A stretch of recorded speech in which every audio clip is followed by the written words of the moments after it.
ఏలియా స్వభావం అనండి. ఆయన స్వభావము దేవ స్వభావం వలె ఉన్నది. దేవునికి స్తోత్రం కలుగునుగాక.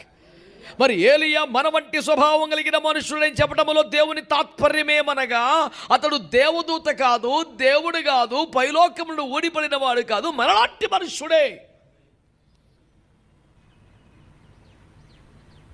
That was the limitation of the commentary of the particular statement of Bible by Apostle James in those days. It doesn't mean that we carry the same attitude, same quality of life. No, it was not like that. ఏలియాకి ఎలాంటి భారం ఉన్నదో, త్యాగం ఉన్నదో, సమర్పణ ఉన్నదో, స్వభావం ఉన్నదో, ఆలోచన ఉన్నదో, సేమ్ అవే మనకున్నాయి అని చెప్తున్నాడా? కాదు. ఏలియా దేవలోకములను ఊడిపడిన వాడేవి కాదు, దేవదూత కూడా కాదు, మనలాంటి మనిషే కదా. అతను ఆసక్తి కలిగి ప్రార్థన చేస్తే ఈ కార్యాలు జరిగినాయి కదా. మీరును అతను ఏమి కలిగి ప్రార్థన చేశాడో మీరు కూడా అదే కలిగి ప్రార్థన చేస్తే అవే కార్యాలు మరలా జరుగుతాయి కదా అని అపోస్తలుడైనటువంటి యాకోబు సంఘమును ప్రోత్సహించుచున్నాడు. దేవునికి స్తోత్రం కలుగునగాక. మంచిగా చెబుదాం హల్లెలూయా. నా ప్రశ్న మరలా మీరు శ్రద్ధగా వినాలి ప్రియులారా. ఏలియా స్వభావం మన స్వభావానికి చాలా ఫరక్ ఉన్నది కదా. ఉందా లేదా చెప్పండి. ఆయన స్వభావం ఎక్కడిదండి? ఆశ్చర్యం కలిగించే స్వభావం. ఒక 5 నిమిషాలలో మీకు ఆ ముచ్చట చెప్తాను ప్రియులారా. నేను చాలామంది మరి దైవజనులు ఆలోచించకుండా చెబుతారో, లేకపోతే ఆల్రెడీ ఎవరైనా చెబుతుంటే వింటే రే మంచి భలే చెప్పిండ్రా బాబు అని చెప్పి కంటతా బట్టి అబ్బాయిని చెబుతున్నారో మరి నాకు తెలియదు కానండి. ఏలియా కెరీతు వాగు దగ్గర కూర్చొని రొట్టె మాంసం తిన్న సన్నివేశాన్ని చాలా మజాగా, చాలా దర్జాగా, చాలా జోష్లో మాట్లాడడాన్ని విన్నాను. ఒక దైవజనుడు ఎంత హుషారుగా మాట చెప్పారంటే, ఏయ్ చెట్టు కింద కూర్చున్నాడు కానీ ఏ సురక్తం ఏం చేయి, పూటకు రొట్టె మాంసం వచ్చి పడే. కెరీతు వాగు దగ్గర ఉంటే ఉన్నాడు, చెట్టు కింద ఉంటున్నాడు, దినావు రొట్టె మాంసమే, మిలిటరీ భోజనం తిన్నాడు, ఏ సురక్తం ఏం చేయం. దైవజనుడా నీవు ఎక్కడున్నా నీకు డోఖం ఉండదు, నీకు రొట్టె వస్తుంది, మాంసం వస్తుంది. ఇది ఇక్కడ వాగ్దానం అండి. నేను అడుగుతున్నా, రొట్టె మాంసం వస్తే చాలా నువ్వు ఎక్కడైనా ఉంటావా? ఈ సోకాల్డ్ ప్రసంగికుని తీసుకోపోయి చెట్టు కింద కూర్చోబెట్టాలి, ఏసు రక్తం ఏం చేయం. ఎన్ని దినాలు తింటాడు సార్ బిర్యానీ? దినాం పెడదాం బిర్యానీ, చెట్టు కింద ఉన్నామను ఉంటాడా? It is not so easy to stay. మరి రివర్ సైడ్, మరి లేక్ సైడ్, ఒక చెట్టు కింద ఒక వాగు పక్కన కాలములు అర్ధకాలం బతకడం అంటే ఏమో తమాషా అండి? ఎండపూట వాగు పక్కన కూర్చుంటే, చెట్టు కింద కూర్చుంటే చల్లని గాలి వస్తుంటే మజా అనిపిస్తుంది. మరి రాత్రికి ఏమనిపిస్తుంది నాయన? వర్షం పడితే ఎట్లుంటుంది నాయన? ఏం తమాషా కాదని ఒక దైవజనుడి గురించి మనం ఈజీగా మాట్లాడేస్తాం. అతని కష్టం మనకు తెలియదు, అతని ప్రయాసం మనకు తెలియదు. We will make a statement by sitting some roadside shop and eating something and we make comment on them.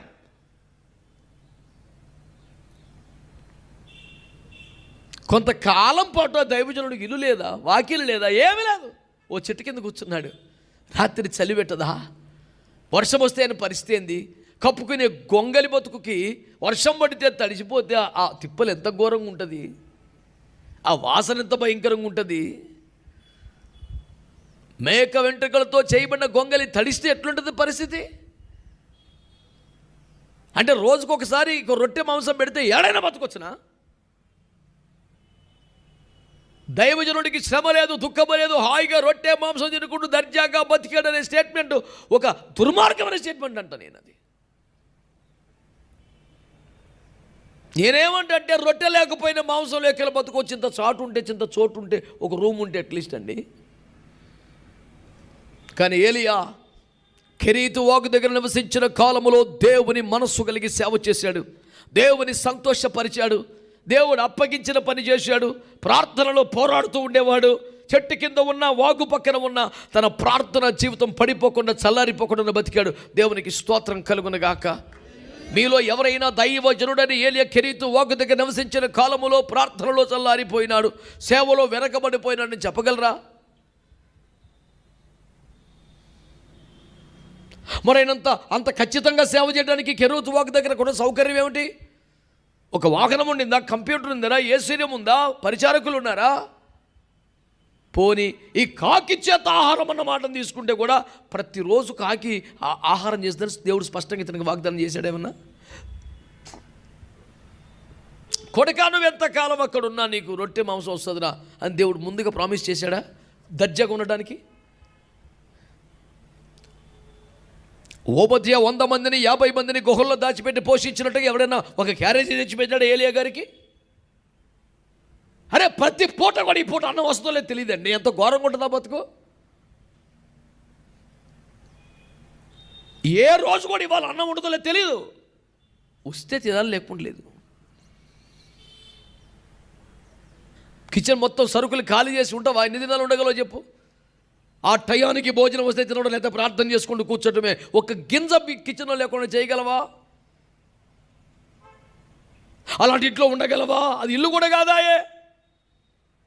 పోనా కాకి ఎంత పరిశుద్ధమైన జీవా? కాకి పెడితే ఎవడైనా హ్యాపీగా తింటాడా భూమి మీద? నువ్వు తినమైనాడనే కాకి తెచ్చిన పండు ఏదన్నా?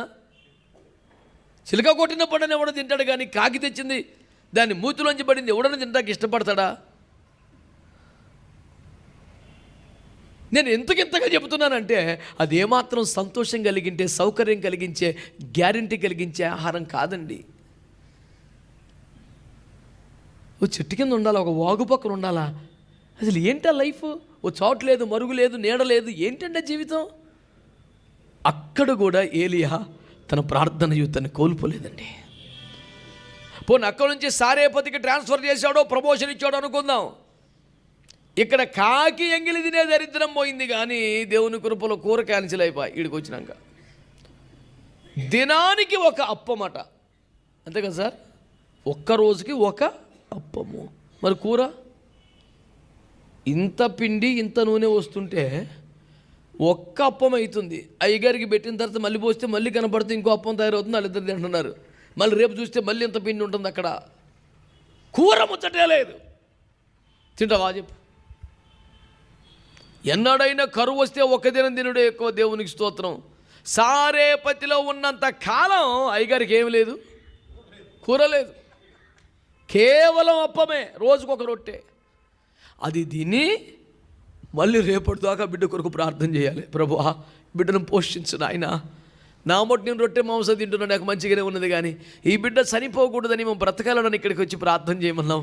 నేను వచ్చినాక కూడా ఇన్ని రొట్టెలు తిన్నాక కూడా ఈ బిడ్డ చచ్చిపోతే ఇంకా నేను వచ్చే అర్థం ఏముంది? ఎవడు డబ్బు ఉన్నవాడు ఏమైనా నాకు తెలియదు, కానీ ఈ బిడ్డకు మాత్రం మరణం రాకూడదు. ఈ కుమారుని కాపాడాలి, ఇంటిని నిలబెట్టాలి ప్రభా. ఒక్కటే ఆడిపోయింది. ఒక్క రొట్టె తిని ఓ కుటుంబాన్ని కాపాడటానికి చేతులు తేడుస్తున్నాడు దైవజనుడు. ఇదైపోయిన తర్వాత నెక్స్ట్ ప్రమోషన్ ఎక్కడికి? కర్మేలు కొండకు పోయిండు. కర్మేలు కొండలో అనేక మంది పరిచారకులు ఉండి ఏలియాకు వంటలు చేసి పెట్టారా? అది ఇవ్వలేడు అక్కడ. ఇక్కడ కాకి పెట్టింది, ఇక్కడ ఈ తల్లి పెట్టింది, ఆడికి పోయినాక అది కూడా లేదు.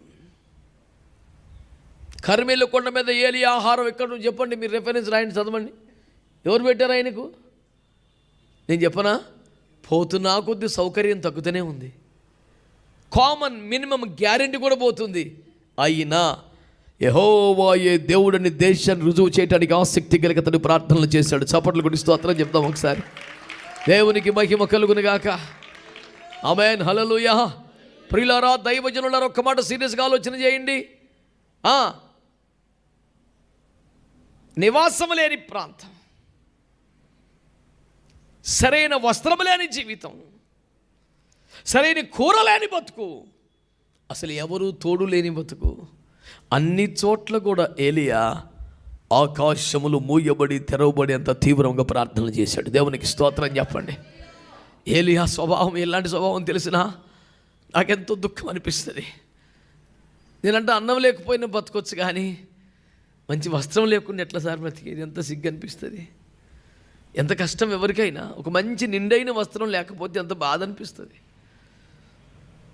ఏలియా స్వభావం ఏమనగా, దేవుని ప్రజలారా, తనకేమీ లేకున్న దేశం కొరకు ప్రార్థించే మనసు, తనకేమీ రాకున్న ఉద్యమం కొరకు ప్రార్థించే మనసు, తనకు ఒంటి మీద వస్త్రమే లేని కాలములో కూడా, నోటి నిండా అన్నము లేని కాలములో కూడా, నిలువ నీడలేని కాలములో కూడా, స్థిరమైనటువంటి నివాసం లేని కాలములో కూడా, తనకు ఆహారం ఇయ్యమని కానీ, తనకు వస్త్రం ఇయ్యమని కానీ, తనకు ఇల్లు ఇమ్మని కానీ ఏడ్చిన వాడు కాదు. యెహోవా దేవుడే నిరూపించబడాలి, దేశమునకు దేవుడు తెలియపరచబడాలి, బయలు దేవుడి కాదు నిరూపించబడాలి, దేశ జనులందరూ ఉద్యమంలోనికి రావాలి, ప్రజలందరూ ఒక్క చోట చేరాలి, యెహోవా దేవుడిని కేకలు వేయాలని తన అన్నం, తన వస్త్రం, తన నివాసం అన్న ప్రస్తావన లేకుండా ప్రార్థన చేసిన దైవజనుడు కదా సార్.